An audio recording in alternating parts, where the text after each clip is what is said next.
इस जग में जितने जुल्म नहीं उतने सहने की ताकत है, तानों के शोर में भी सच कहने की आदत है। मैं सागर से भी गहरा हूं, तुम कितने कंकड़ फेंकोगे, चुन चुन कर मैं आगे बढ़ूंगा, तुम मुझको कब तक रोकोगे।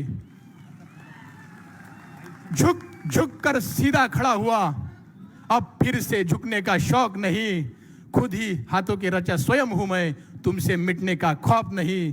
तुम हालातों की भट्टी में मुझको जब जब झोंकोगे, तप तप कर सोना बनूंगा मैं, तप तप कर सोना बनूंगा मैं, तुम मुझको कब तक रोकोगे, तुम मुझको कब तक रोकोगे।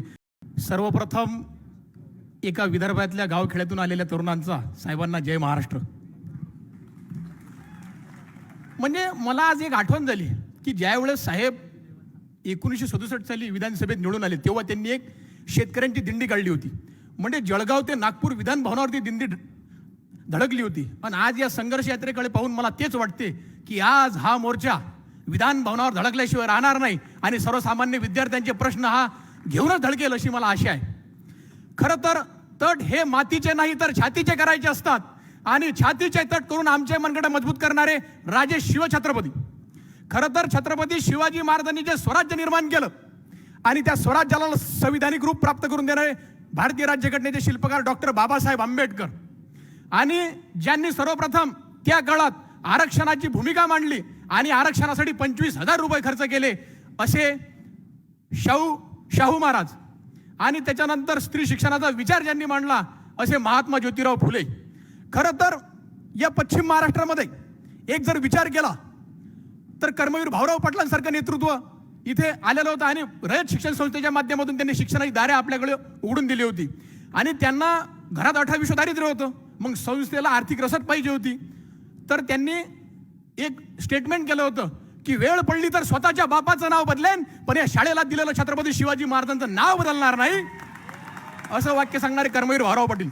आणि आमच्या विदर्भामध्ये साहेब अनमोल रत्न जन्माला आलं आणि शिक्षणाची गंगा त्यांनी विदर्भासह महाराष्ट्रात आणली असं धडाकेबाज व्यक्तिमत्व म्हणजे आमचे भाऊसाहेब उर्फ पंजाबराव देशमुख साहेब. आणि आज खरं तर या सर्वसामान्य मला तर आनंद वाटला की या व्यासपीठावर 10 वर्ष केंद्रीय कृषी मंत्री असलेले साहेब की ज्यांनी शेतकऱ्यांना समृद्ध केलं आणि त्याच साहेबांच्या समोर एक की ज्याचा बाप आजही कष्ट करून स्वतःचं पोट भरतो त्या शेतकऱ्याच्या पोराला संधी मिळाली हे माझ्यासाठी भाग्य अहोभाग्य आहे.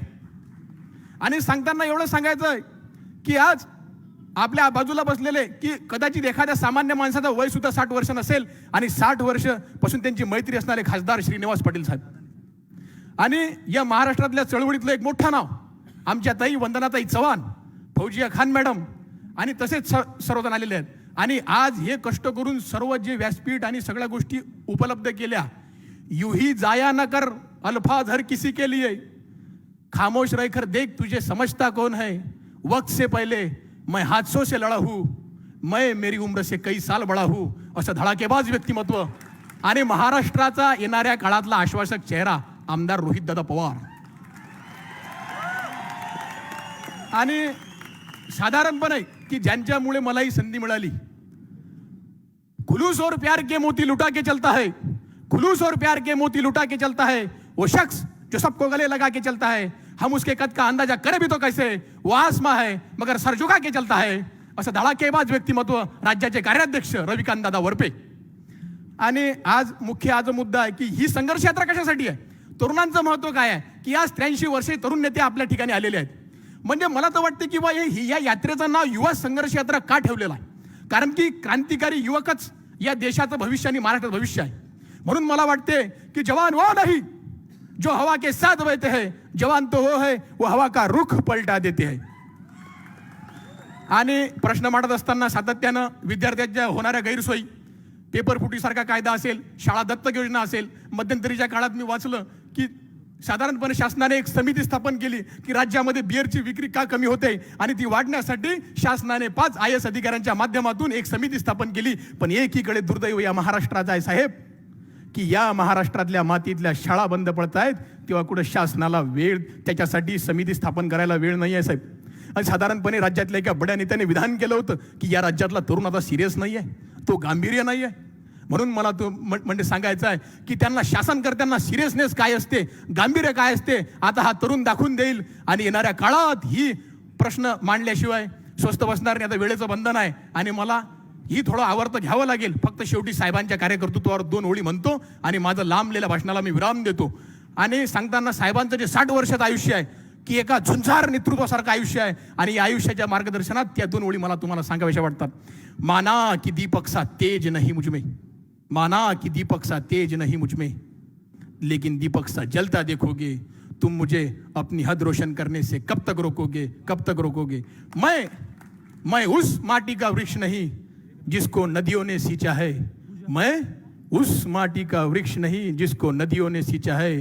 बंजर माटी में पलकर मैंने मृत्यु से जीवन खींचा है. मैं पत्थर पर लिखी इबारत हूँ, तुम मुझको कब तक रोकोगे. मिटने वाला मैं नाम नहीं, तुम मुझको कब तक रोकोगे, कब तक रोकोगे. इस जग में जितने जुल्म नहीं उतने सहने की ताकत है. तानों के शोर में भी सच कहने की आदत है. मैं सागर से भी गहरा हूं, तुम कितने कंकड़ फेंकोगे. चुन चुन कर मैं आगे बढ़ूंगा, तुम मुझको कब तक रोकोगे. झुक झुक कर सीधा खड़ा हुआ, अब फिर से झुकने का शौक नहीं. खुद ही हाथों के रचा स्वयं हूं मैं, तुमसे मिटने का खौफ नहीं. तुम हालातों की भट्टी में मुझको जब जब झोंकोगे, तब तब कर सोना बनूंगा मैं, तब तब कर सोना बनूंगा मैं. तुम मुझको कब तक रोकोगे, तुम मुझको कब तक रोकोगे. या महाराष्ट्राच्या सह्याद्रीला या शेतकऱ्याच्या पोराचा एक जय महाराष्ट्र, जय हिंद आणि जय भारत.